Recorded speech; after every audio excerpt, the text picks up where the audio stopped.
तो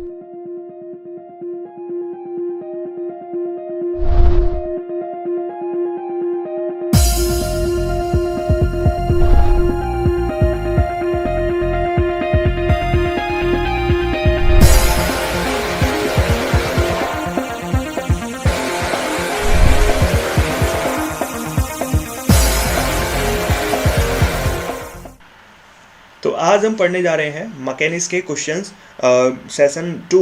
तो इसमें हम जो फोकस करेंगे वो करेंगे rotational motion and centre of मास जैसे क्वेश्चंस के ऊपर, ठीक है। तो मोस्ट ऑफ द फोकस रहेगा रोटेशनल मोशन के ऊपर, ठीक है। हालांकि रोटेशनल मोशन के और भी अभी करेंगे, बट लेकिन इसमें कोशिश करेंगे centre of mass, rotational motion और सर्कुलर मोशन जैसे क्वेश्चंस की बात करेंगे। तो अभी यहाँ पर ये पहला question Newton's law of motion का है, तो इसके बाद सारे ही उसी के होंगे, रोटेशनल, सर्कुलर मोशन या सेंटर ऑफ मास से रिलेटेड। तो क्वेश्चन है कि lift is moving down with the acceleration A. तो ये जो लिफ्ट है आपकी नीचे की तरफ जा रही है एक्सेलरेशन ए से। A man in the lift drops a ball inside the lift. तो एक कोई भी मैन है उस लिफ्ट के अंदर, वो बॉल को ड्रॉप करता है। The acceleration of the ball as observed by the man in the lift and the man standing stationary on the ground are respectively. तो आपसे पूछा है कि बॉल का जो एक्सेलरेशन होगा जो लिफ्ट के अंदर है वो इंसान, और जो बाहर से उसको देख रहा है वो इंसान, उन दोनों के लिए क्या अंतर आएगा, ठीक है। मतलब क्या एक्सेलरेशन यहाँ पर आएगा वो ही आपसे पूछा गया है। तो लिफ्ट वाले कॉन्सेप्ट्स अगर हमें आते हैं तो ये आसानी से हमें समझ में आ जाएगा, ठीक है। तो अगर हम इस क्वेश्चन की बात करें तो देखो यहाँ पर जो लिफ्ट है, क्योंकि वो नीचे की तरफ जा रही है, तो इसका मतलब क्या है, जो हमारा अपेरेंट वेट होता है वो कितना होता है नीचे की तरफ जाने पर mg माइनस ए। तो जो लिफ्ट के अंदर वाला इंसान है उसको कितना ऑब्जर्व होगा, g माइनस ए, ठीक है। ऐसे कौन से ऑप्शन है, सिर्फ दो हैं, तो ये तो गए। अब इन दोनों में कौन सा हो सकता है। अब जो लिफ्ट है वो नीचे की तरफ जा रही है, ठीक है। तो एक मैन जो ग्राउंड पर उसे देख रहा है, तो वो जो इंसान है वो तो आपका कौन से फ्रेम में है, नॉन इनर्शियल फ्रेम में है, तो उस इंसान को तो वो फ्री फॉल ही दिखेगा, ठीक है। वो थोड़ी ना लिफ्ट के अंदर है, तो उसको कैसे दिखेगा, जी से आती हुई दिखेगी। तो इसलिए हमारा ये तीसरा ऑप्शन हो जाएगा, दूसरा नहीं होगा, ठीक है। आगे क्वेश्चन क्या कहता है कि 3 पॉइंट मास, ये बेसिकली हमारे रोटेशनल मोशन के क्वेश्चन स्टार्ट हो चुके हैं। देखो रोटेशनल मोशन में कुछ ही पॉइंट्स होते हैं जिनके ऊपर क्वेश्चन ज़्यादा आते हैं। एक तो मोमेंट ऑफ इनर्शिया, ठीक है, एक एंगुलर मोमेंटम का कंजर्वेशन वगैरह, एक रोलिंग मोशन आपका जो इंक्लाइन प्लेन पर होता है उनके क्वेश्चंस, ठीक है। तो घुमा फिराकर इसी तरीके के क्वेश्चंस आपके होते हैं टॉर्क वगैरह के ऊपर। तो हम कोशिश करेंगे हर वेराइटी को कवर करने की, जिससे हमारी प्रैक्टिस हो जाए। और ये सब प्रीवियस ईयर्स के क्वेश्चन हैं, मतलब उनके बिहाफ पर हैं, उनके जैसे हैं, ठीक है। तो काफ़ी ज़्यादा हेल्पफुल होंगे।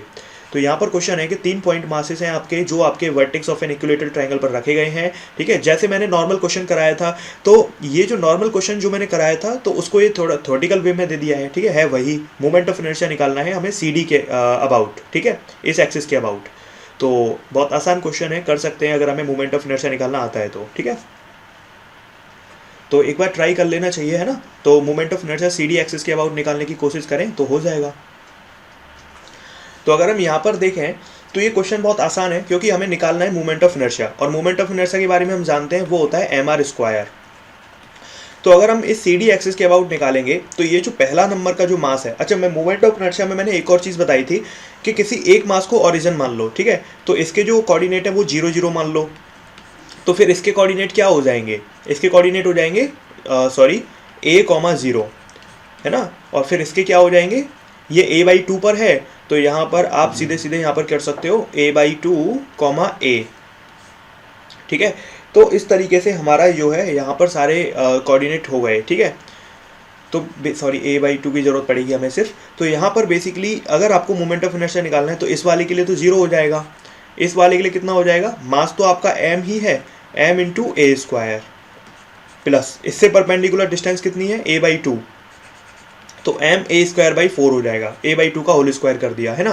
तो ये कितना आंसर आ जाएगा हमारा, ये आंसर आ जाएगा 5ma²/4, ठीक है। तो काफ़ी इजी क्वेश्चन है, लेकिन ऐसे क्वेश्चन बहुत आते हैं, ठीक है, नीट वगैरह में। तो a wheel having moment of inertia 2 kg/m metre square about इस vertical axis rotates at the rate of 60 rpm, ठीक है। rpm का मतलब क्या है, ओमेगा दिया हुआ है, रिवॉल्यूशन पर मिनट, ठीक है। तो the torque which can stop the wheels rotation in 1 minute would be. अगर आप इसको देखें तो हमें क्या क्या दिया गया है, हमें आई दिया गया है और हमसे टॉर्क पूछा है। अब टॉर्क के क्या क्या फॉर्मूले होते हैं, या तो आर परपेंडिकुलर एफ, या फिर एफ परपेंडिकुलर आर वाला फॉर्मूला होता है, या फिर आर एफ साइन थीटा जिसे हम कहते हैं, या फिर क्या होता है, या फिर आई अल्फा होता है। ठीक है, तो यहाँ पर अगर हम देखें, क्या यहाँ पर आई अल्फा हमारा वैलिड है? बिल्कुल हो सकता है। क्यों? क्योंकि हमें ओमेगा दिया गया है, ठीक है, और हमें फाइनल भी दिया गया है ओमेगा, तो हमें यहाँ पर अल्फा निकालना है, और हमें मोमेंट ऑफ इनर्शिया दिया गया है, तो और हमें टाइम भी दिया गया है, तो हम क्या लगा सकते हैं, इक्वेशन ऑफ मोशन, सॉरी जो रोटेशनल मोशन की जो इक्वेशंस होती हैं जो सर्कुलर मोशन में देखी थी वो लगा सकते हैं। ठीक है, omega final is equal to omega initial वाली जो इक्वेशन होती है, जो होती थी ना v is equal to u plus a t, तो यहाँ पर omega final is equal to omega initial plus alpha t, तो अल्फा निकल जाएगा, अल्फा निकल जाएगा तो टॉर्क निकल जाएगा। ठीक है, तो torque is equal to I alpha हम यूज कर लेंगे। तो अगर हम यहाँ पर देखें तो what should be the solution, हमें पता है कि जो हमारा ओमेगा फाइनल है वो ज़ीरो है। ठीक है, which can stop the wheel है ना, मतलब वो ज़ीरो है, रुक जाएगा बाद में। तो यहाँ पर जो हमारा ओमेगा फाइनल होगा वो होगा omega initial plus alpha T. ठीक है, हालांकि माइनस आ जाएगा क्योंकि रिटार्डेशन है, तो आप माइनस लिख लो। तो ओमेगा ज़ीरो, इनिशियल कितना है आपका 60, अल्फ़ा निकालना है, टाइम है 1 मिनट, तो हमारा यहाँ से ये आ जाएगा कितना 60। ठीक है, लेकिन ये आपका रेडियन पर मीटर स्क्वायर आएगा, सेकंड स्क्वायर नहीं है। ठीक है, मीटर नहीं मिनट, क्यों? क्योंकि यहाँ पर 1 मिनट टाइम था और ये भी हमने आरपीएम लिया था, आरपीएस नहीं लिया था। अब यहाँ पर लेकिन ये हमारा एसआई में है, तो फिर हमें इसको किस में करना पड़ेगा, तो हमें इसको लाना पड़ेगा आपका सेकंड स्क्वायर में। ठीक है, क्यों? क्योंकि भाई वो हमारा किस में है, ये जो है हमारा मिनट में है, और ये जो यूनिट है मोमेंट ऑफ इनर्शिया की वो कैसी है, ऐसा है। जो हमारा 16 आरपीएस था, तो बेसिकली यहाँ पर इसको हम 60 सेकंड रख लेते हैं, और इसको हम क्या कर देते हैं 60 से कर देते हैं यहाँ पर डिवाइड, तो हमारा ये किस में आ जाएगा, आरपीएस में। ठीक है, तो ये हो जाएगा 1, तो ये हो जाएगा हमारा 60 अल्फ़ा इज इक्वल टू 1, तो अल्फ़ा आ गया 1/60। अब क्या करते हैं, यहाँ पर वैल्यू पुट कर देते हैं आई अल्फ़ा की, तो 2 × 1/60। ठीक है, तो यहाँ से हमारा ये क्या आ जाएगा, यहाँ से आपका बेसिकली आंसर आ जाएगा 1। अगर हम देखें तो ये हमारा बेसिकली रिवॉल्यूशन पर मिनट था, तो ये बेसिकली रेडियन पर सेकंड नहीं था, तो ये हमारा फ्रीक्वेंसी है, तो ये हमें 2 पाई से और मल्टीप्लाई करना पड़ेगा, ये और यहाँ पर आपको ध्यान रखना है। तो ये हो जाएगा 2 पाई, और हमारा जो अल्फ़ा है वो फिर कितना आना चाहिए यहाँ पर, ये हो जाएगा हमारा 2 पाई। ठीक है, तो यहाँ से ये हो जाएगा हमारा 30, तो ये हो जाएगा हमारा π/30, है ना, क्योंकि यहाँ पर रिवॉल्यूशन पर मिनट थी यूनिट, और वो फ्रीक्वेंसी है, और हमारा जो ओमेगा फ्रीक्वेंसी का रिलेशन होता है वो 2πf होता है। तो यहाँ पर हमारा जो आई अल्फ़ा आएगा वो आएगा पाई, और इधर कितना था 30, तो इसको हम 30 लिख देंगे, तो फिर ये कितना आएगा आंसर π/15, तो π/15 हमारा ये रहा। ठीक है, तो इसका आंसर सी आएगा। फिर आगे बढ़ते हैं। The principle of conservation of angular momentum states that, angular momentum, ये बहुत आसान सा क्वेश्चन है, बेहद ही थ्योरेटिकल है। ठीक है, तो इसको तो हम सभी कर सकते हैं। तो अगर हम बात करें principle of conservation of angular momentum की, तो जैसे कंजर्वेशन ऑफ लीनियर मोमेंटम होता था, वो कब होता था, जब एक्सटर्नल फोर्सेस 0 होते थे। तो एंगुलर मोमेंटम कब कंजर्व होगा, जब एक्सटर्नल टॉर्क 0 होगा। तो इसका मतलब इसमें ऐसा कौन सा ऑप्शन है, पहला तो हो नहीं सकता क्योंकि हमेशा कंजर्व नहीं हो सकता, तो इसका मतलब इसमें सी ऑप्शन हमारा होगा, क्योंकि remain conserve until the torque acting on it's remain constant. ठीक है, तो ये चीज़ यहाँ से हम ला सकते थे लीनियर मोमेंटम के कंजर्वेशन से, क्योंकि कम जो रूल था conservation of linear momentum, sorry, तो वो जो रूल था उसमें भी तो हमने यही पढ़ा था कि एफ नेट 0 तो आपका लीनियर मोमेंटम कंजर्व, तो यहाँ पर टॉर्क 0 तो हमारा एंगुलर मोमेंटम कंजर्व। नेक्स्ट है हमारा अ कपल प्रोड्यूसेस, ये भी बहुत थ्योरेटिकल और बहुत सिंपल सा क्वेश्चन है। कपल फोर्स की बात करी जा रही है यहाँ पर, तो अगर हम इसको समझने की कोशिश करें तो लीनियर एंड रोटेशनल मोशन हमारा यहाँ पर कैसे हो सकता है, नो मोशन, रोटेशनल मोशन या लीनियर मोशन। जैसे हम एक कपल की बात करें तो एक कपल मतलब होता है इक्वल एंड अपोजिट फोर्स, तो क्या ये फोर्स इसको आगे बढ़ा के ले जा सकता है, क्योंकि ये इक्वल है और अपोजिट है, तो ये सिर्फ घुमा सकता है, इसको रोटेट करा सकता है, तो प्योरली रोटेशनल मोशन यहाँ पर पॉसिबल होती है एक कपल फोर्स की वजह से। ठीक है, लीनियर मोशन तो तब होगी ना जब एक एक्सटर्नल अनइक्वल फोर्स होगा, कहीं एक्सटर्नल फोर्स होगा तो ये आगे की तरफ बढ़ेगा, लेकिन कपल फोर्स क्या कर रहा है, इक्वल और अपोजिट है तो बढ़ने नहीं देगा कोई भी फोर्स, ये यहाँ पर इसकी वजह से घूम जाएगी, ठीक है, प्योरली रोटेशनल मोशन यहाँ पर होगा। A particle of mass 1 kg is kept at this, the moment of inertia of this particle about z axis would be। तो z axis के about moment of inertia इस पार्टिकल का क्या होगा, हमें वो बताना है। तो अगर हम यहाँ पर देखें तो एक पार्टिकल है जो आपका 111 पे रखा हुआ है, जैसे हम यहाँ पर मान लो यहाँ पर रखा हुआ है वो पार्टिकल 111 पर, ठीक है।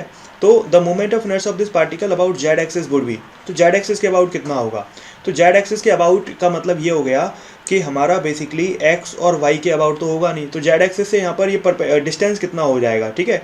तो अगर हम इस डिस्टेंस की बात करें तो ये यहाँ पे बेसिकली जो डिस्टेंस हो जाएगा वो हो जाएगा हमारा 1 का स्क्वायर प्लस 1 का स्क्वायर, तो ये कितना हो जाएगा √2, तो हमारा √2 डिस्टेंस हो जाएगा। तो यहाँ पर अगर ये √2 डिस्टेंस हो गया तो आपका जो मोमेंट ऑफ इनर्शिया है वो mr² हो जाएगा, है ना, मास 1 है और √2 का स्क्वायर कितना होता है 2, तो आंसर आ जाएगा 2 किलोग्राम मीटर स्क्वायर, ठीक है। तो बहुत सिंपल सा क्वेश्चन था वैसे तो। नेक्स्ट है wheel is rotating at the rate of 33 revolution पर मिनट, तो यहाँ पर ये रिवॉल्यूशन पर मिनट है, ठीक है। तो ये भी हमें ध्यान रखना है फिर से 2 पाई वगैरह का। If it comes to stop in 20 second then the angular retardation will be, ये सिंपल सा क्वेश्चन है, इक्वेशन ऑफ मोशन वाला ही क्वेश्चन है, ठीक है। तो अगर हम इस क्वेश्चन को देखें तो यहाँ पर जो व्हील का रेट है वो 33 रिवॉल्यूशन पर मिनट है, मतलब हमें फ्रीक्वेंसी दी गई है 33। तो यहाँ पर पूछ रहा है कि अगर वो रुक जाता है तो एंगुलर रिटार्डेशन क्या होगा। अच्छा, हम जानते हैं कि जो ओमेगा फाइनल होता है वो omega initial minus alpha T होता है। माइनस क्यों, क्योंकि रिटार्डेशन की बात कर रहे हैं। तो ओमेगा फाइनल तो 0 है क्योंकि वो रुक जाता है। इनिशियल ओमेगा कितना होगा 2 पाई एफ, क्योंकि रिवॉल्यूशन पर मिनट हमें दिया है। अब ये मिनट है तो इसको सेकंड में भी बदलना पड़ेगा, माइनस अल्फ़ा निकालना है, टाइम है 20 सेकेंड। तो इतना सा क्वेश्चन था। तो यहाँ पर ये हो जाएगा 30, तो ये हो जाएगा 33 पाई अपॉन 30, तो ये हो जाएगा 20 alpha is equal to 33 pi upon 30। तो जो अल्फ़ा होगा वो होगा 33 पाई अपॉन 600। तो अब जो हमारा ये आंसर आएगा वो कितना आएगा, अब इसको हम 3 से काट सकते हैं, तो ये आ जाएगा हमारा 11 पाई अपॉन 200 रेडियन पर सेकेंड स्क्वायर, ठीक है। यूनिट भी एक्सेलरेशन की है, हम देख ही सकते हैं। एक सॉलिड स्फीयर रोटेट करता है about a diameter at an angular velocity omega if it cools so that its radius reduce to 1/n of its original value, its angular velocity becomes.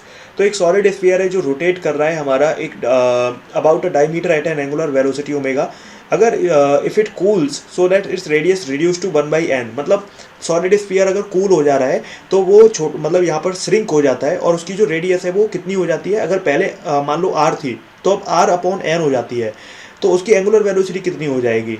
तो अगर हम यहाँ पर देखें ना तो यहाँ पर हम क्या लगा सकते हैं, एंगुलर मोमेंटम कंजर्वेशन। क्यों, क्योंकि कोई एक्सटर्नल फोर्स तो है नहीं, तो हम यहाँ पर यूज़ कर सकते हैं I1 omega 1 is equal to I2 omega 2। देखो मैंने पहले ही कहा था कि जितने भी चाहे जेई मेंस हो, चाहे नीट हो, चाहे एम्स हो, तो ज़्यादातर क्वेश्चंस आपके रोटेशनल मोशन के कैसे रहेंगे, मोमेंट ऑफ इनर्शिया पर, या फिर I1 omega 1 is equal to I2 omega 2 पर, या फिर एंगुलर मोमेंटम कंजर्वेशन में L1 is equal to L2 पर, या फिर टॉर्क पे छोटे मोटे, ठीक है, या फिर थोड़ी बहुत थ्योरेटिकल क्वेश्चंस, या फिर जो रोटेशनल मोशन में जो इंक्लाइंड प्लेन होते हैं उनके क्वेश्चंस। तो मैं हर तरीके के क्वेश्चंस कराने की कोशिश कर रहा हूँ। तो बेसिकली आप देख लें, ये भी क्वेश्चन हमारा एंगुलर मोमेंटम कंजर्वेशन का है, ठीक है। तो एंगुलर वेलोसिटी कितनी हो जाएगी ये पूछा है। देखो तो बेसिकली यहाँ पर फंडा क्या है कि सॉलिड स्फीयर है आपका, ठीक है, और वही सॉलिड स्फीयर बाद में कूल होकर छोटा हो जाता है, ऐसे मान लो, ठीक है। तो यहाँ पर अगर हम देखें तो हम जानते हैं I1 omega 1 equal to I2 omega 2 हम यहाँ पे इजीली लगा सकते हैं। अब जो I है वो तो सॉलिड स्फीयर का ही है दोनों केसेस में, तो वो तो हम हटा देंगे, उसकी तो कोई दिक्कत नहीं है। लेकिन I में भी हम पूरी तरीके से इसको नहीं हटा सकते हैं, तो क्योंकि 2/5 mr² होता है ना। तो लेकिन जो अगली बार की जो रेडियस है वो आपकी r अपॉन n हो जाती है, 1/n टाइम्स हो जाती है। तो इसीलिए हम यहाँ पर क्या करेंगे, 2/5 को हटा देंगे, तो हमारा यहाँ से r² से r² गया, तो ओमेगा 2 कितना आ जाएगा, n² टाइम्स ऑफ ओमेगा 1, ठीक है। तो ओमेगा 1 अगर ओमेगा है तो कितना हो जाएगा, n square times of omega, ठीक है ना। तो काफ़ी आसान सा क्वेश्चन था, अगर हमें इस थोड़ा सा भी लॉजिक हम यहाँ पे लगाते तो हो जाता।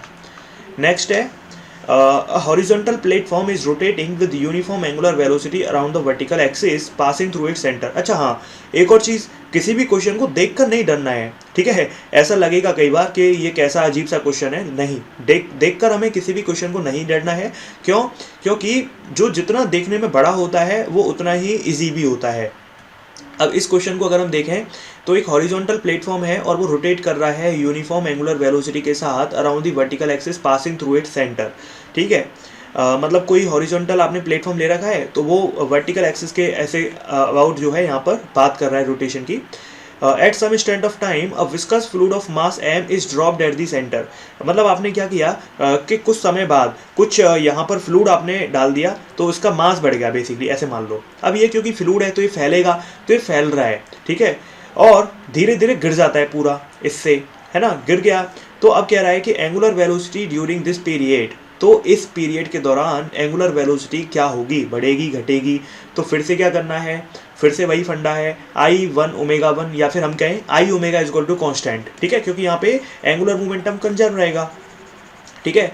तो आपको यहाँ से पूछ रहा है कि एंगुलर वेलोसिटी आपकी इस पीरियड में क्या रहेगी। तो हमें बस विचार करना है इस चीज़ पर कि क्या मोमेंट ऑफ इनर्शिया उस फ्लूइड के आने से बढ़ेगा या घटेगा, फिर हमें उस हिसाब से ओमेगा के बारे में यहाँ पर थॉट लाना है, ठीक है। अगर किसी का आंसर है कि भाई डिक्रीज कंटिन्यूसली, देन थोड़ा सा गलत हो सकता है। क्यों? क्योंकि जो हमारा फ्लूइड है वो पहले आया तो मास बढ़ा तो मोमेंट ऑफ इनर्शिया बढ़ा होगा, लेकिन धीरे धीरे वो फैलता जा रहा है और फैलने के बाद वो गिर भी रहा है, मतलब मास फिर कम भी हो रहा है। तो यहाँ पर हमें थोड़ा सा सोचना पड़ेगा, ठीक है। तो अगर हम यहाँ पर देखें तो देखो हमारा जो आई और ओमेगा है वो एक दूसरे के इनवर्स हो गए। अगर मास बढ़ेगा तो हम जानते हैं कि चाहे डिस्क हो चाहे कुछ भी हो, ये मोमेंट ऑफ इनर्शिया मास के डायरेक्टली प्रोपोर्शनल है। मास बढ़ेगा तो मोमेंट ऑफ इनर्शिया बढ़ेगा तो ओमेगा घटेगा, यानी कि आपका शुरू में तो एंगुलर वेलोसिटी घटनी ही चाहिए। तो ऐसे कौन कौन से ऑप्शन हैं जिनमें आपकी घटती हुई आ रही है? ए और बी ऐसे ऑप्शन हैं जिनमें घट रही है।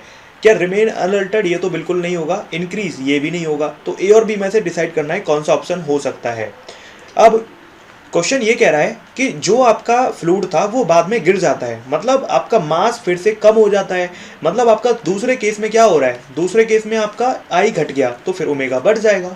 तो इसका मतलब क्या है, इंक्रीज अगेन। तो बी ऑप्शन हमारा यहाँ पर होना चाहिए, ठीक है। देखो एम्स में आया वो क्वेश्चन है और कितना इजी है। इजी तब है जब हमें ये कॉन्सेप्ट याद आ जाए कि आई ओमेगा हम लगा सकते हैं। तो ध्यान रखना, पेपर में चाहे जेई मेंस हो, चाहे नीट हो, चाहे एम्स हो, जितने भी क्वेश्चंस होते हैं उनमें रोटेशनल मोशन के ज़्यादातर यही कॉन्सेप्ट यूज़ होंगे। आई ओमेगा वगैरह वाला कुछ भी समझ में ना आ रहा हो तो ट्राई करके देखना, वहाँ पर अगर कोई एक्सटर्नल फोर्स या टॉर्क नहीं है तो ये आपका लग ही जाएगा। तो आपका I one omega one equal to I two omega two I omega, या torque equal to I alpha, या फिर आपका एम आर स्क्वायर वाले मोमेंट ऑफ इनर्शिया, ठीक है। तो यही चीज़ें घुमा फिराकर, या फिर रोलिंग प्लेन इंक्लाइन प्लेन वाले क्वेश्चन, तो यही घुमा फिराकर ज़्यादातर आते हैं, ठीक है। तो इतनी ज़्यादा कठिन क्वेश्चन कभी आते भी नहीं है।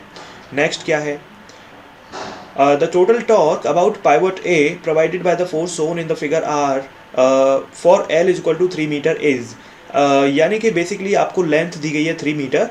देखो लेंथ यहाँ पर ये L का मतलब यहाँ पर बिल्कुल भी एंगुलर मोमेंटम की बात नहीं की जा रही है। यहाँ पर L आपका 3 मीटर है, लेंथ की बात करी जा रही है।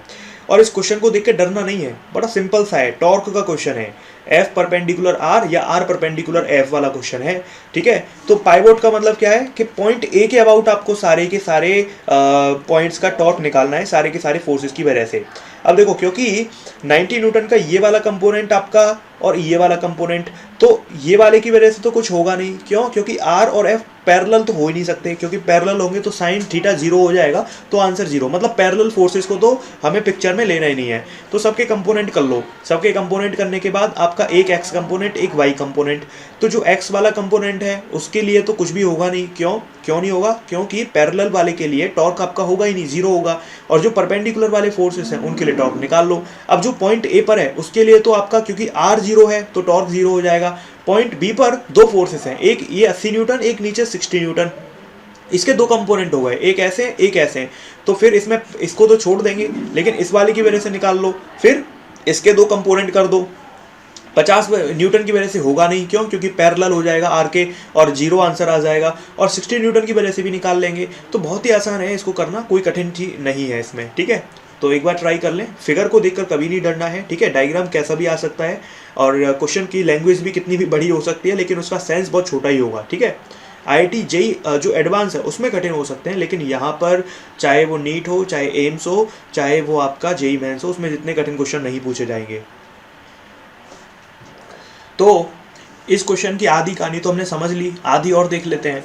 तो यहाँ पर क्योंकि पॉइंट ए के अबाउट हमें निकालना है, तो इसके अबाउट जो टॉर्क है वो तो 0 आ गया, ठीक है। अच्छा, अब इस वाले एक पॉइंट पर 2 फोर्सेस हैं, एक है आपका ये 80 न्यूटन, तो 80 न्यूटन का कौन सा कंपोनेंट लेना है? जो परपेंडिकुलर है, यानी कि 80 sin 30, ठीक है। और मल्टीप्लाई बाई किससे करना है हमारा? क्योंकि टॉर्क होता है RF, है ना, तो F हो गया, तो R हमारा कितना है? L/2 है। अच्छा, अगर ऊपर के साइन पॉजिटिव लेंगे तो नीचे वाले फिर नेगेटिव ले लो, है ना, ऐसे समझ लो, या फिर आप नॉर्मल डायरेक्शन की वाली बात कर रहे हैं हम, ठीक है। अब नीचे वाला फिर नेगेटिव में आ जाएगा, 60 न्यूटन की वजह से कितना हो जाएगा? 60 × L/2। अब 70 न्यूटन का कौन सा कंपोनेंट इंपोर्टेंट है? कॉस वाला, यानी कि ये हो जाएगा प्लस 70 cos 60, और R कितना है? पॉइंट ए से पूरा डिस्टेंस कितना हो जाएगा? आधा L, और आधा L कितना होता है? पूरा L, मतलब L हो गया। और 50 न्यूटन की वजह से होगा नहीं, क्यों? क्योंकि पैरेलल है। तो कितना आंसर आएगा? 80 sin 30 का 40 हो जाएगा, और L की वैल्यू 3 है, तो 3/2 1.5 हो जाएगा। ये हो जाएगा 60 × 3, मतलब 180, यानी कि 90। और ये कितना हो जाएगा? 70 cos 60, cos 60 sin 30 के बराबर होता है, मतलब 35, और 35 × 3 कितना होता है हमारा? ये हो जाएगा आपका 105, है ना, यही हो जाएगा। अब यहाँ पर इसको कर लो ऐड, 15 4 कितने होते हैं हमारे? 160 होते हैं, सॉरी, तो हमारा ये हो जाएगा 60। तो ये आंसर कितना आ रहा है हमारा? 31, हाँ 75 आ जाएगा, ठीक है। तो इस तरीके से हम यहाँ देख सकते हैं कि हमारा कितना कठिन क्वेश्चन नहीं था, बीच का था, एवरेज क्वेश्चन था, ना ही ईजी था, है ना। इजी उनके लिए नहीं था जिनको कॉन्सेप्ट नहीं आते, प्रैक्टिस नहीं करी है।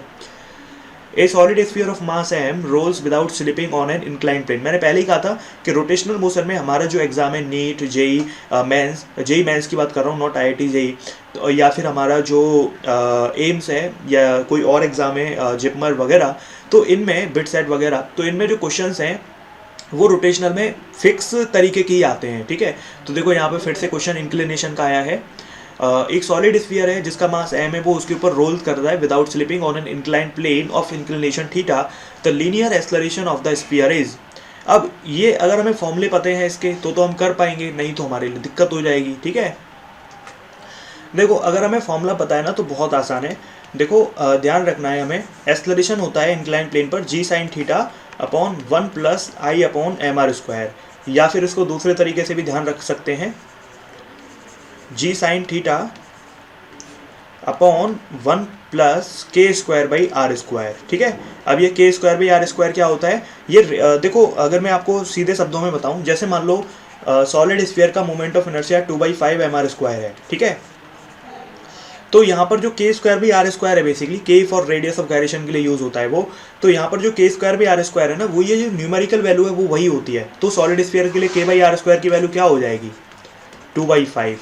तो ऐसा ही हॉलो के लिए 2/3, डिस्क के लिए 1/2, रिंग के लिए 1, ठीक है ना। तो ये चीज़ है। अच्छा, k²/r² का जो इंपॉर्टेंस है ना, वो सबसे ज़्यादा बढ़िया इंपॉर्टेंस है आपका अलग टाइप के क्वेश्चंस में, मतलब जैसे आपके कंपेयर करना हो solid sphere, hollow sphere, disc, इस तरीके से अलग अलग हमें चीज़ें दे दी गई और अलग अलग हमें आइटम दे दिए गए, और उनका हमें कंपेयर कर रहे हैं कि भाई ऊपर से नीचे आने में टाइम किसको ज़्यादा लगेगा, सबसे पहले मतलब कौन पहुँचेगा, ठीक है।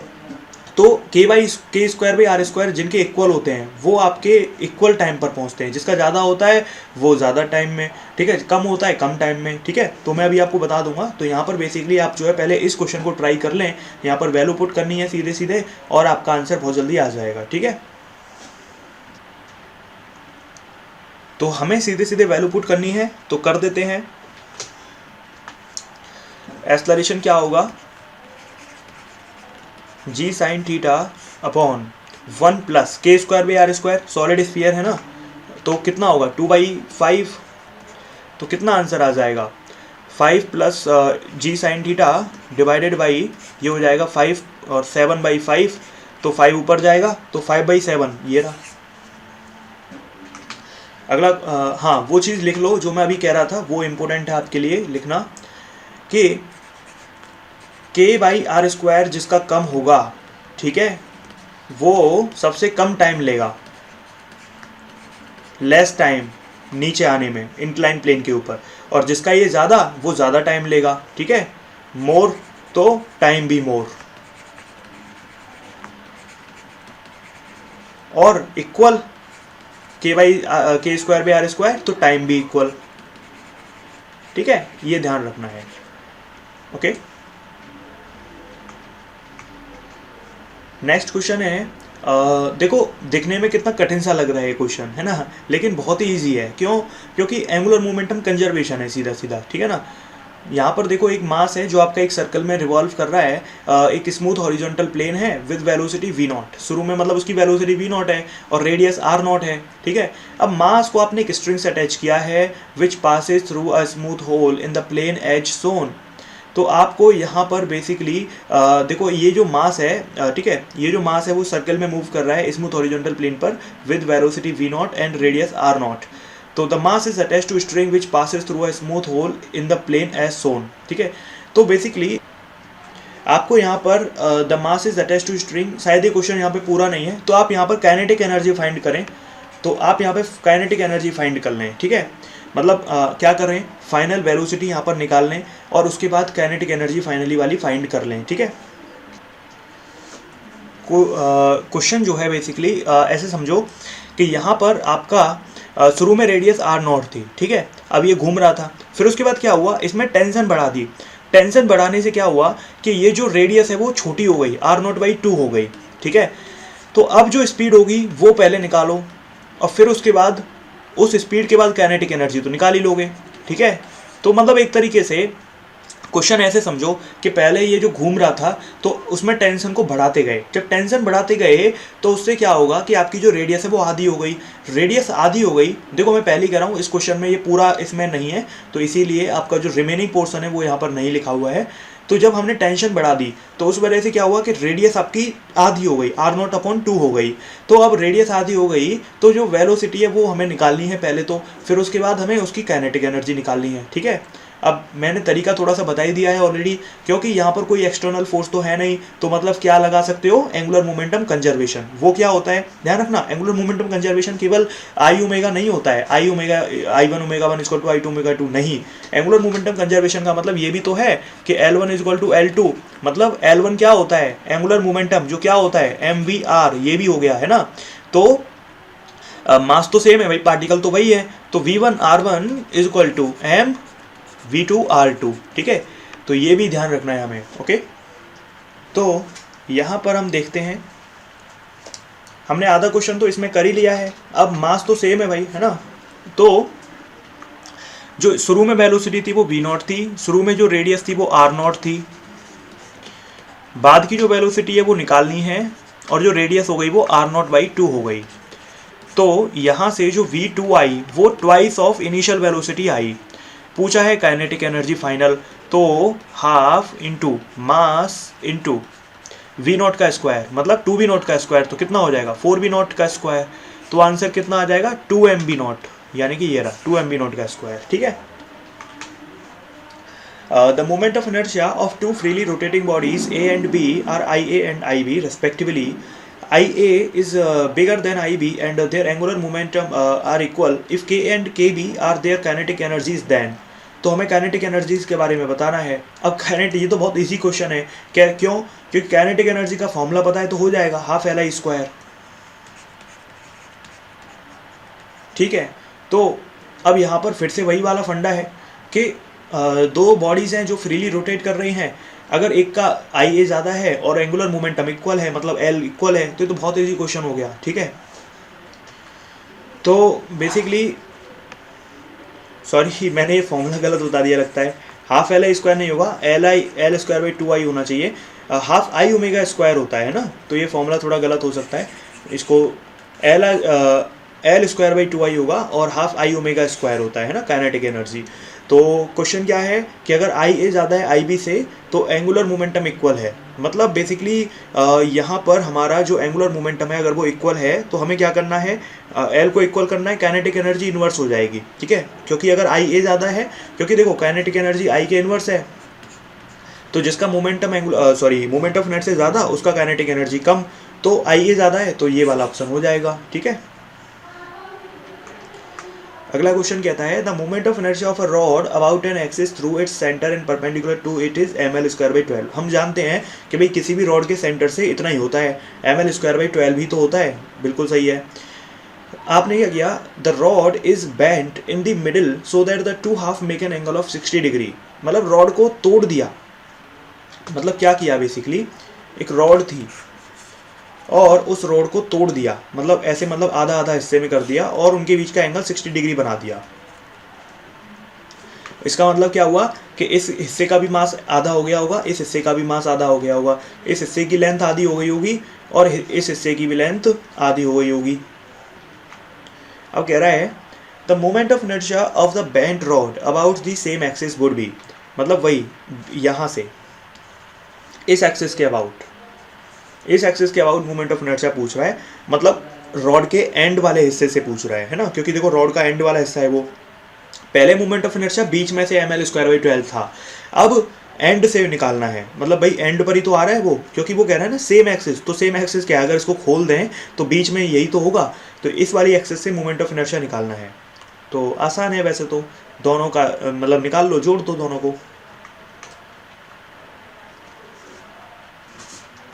अगर हम यहाँ पर देखें इस क्वेश्चन को तो हम कैसे कर सकते हैं, देखो जो मोमेंट ऑफ इनर्शिया होगा वो क्या होगा, mr² होता है, सॉरी ml²/3 होता है रॉड के लिए, तो मास हो जाएगा m/2, लेंथ हो जाएगी l/2 और अपॉन 3, प्लस इस वाली रॉड के लिए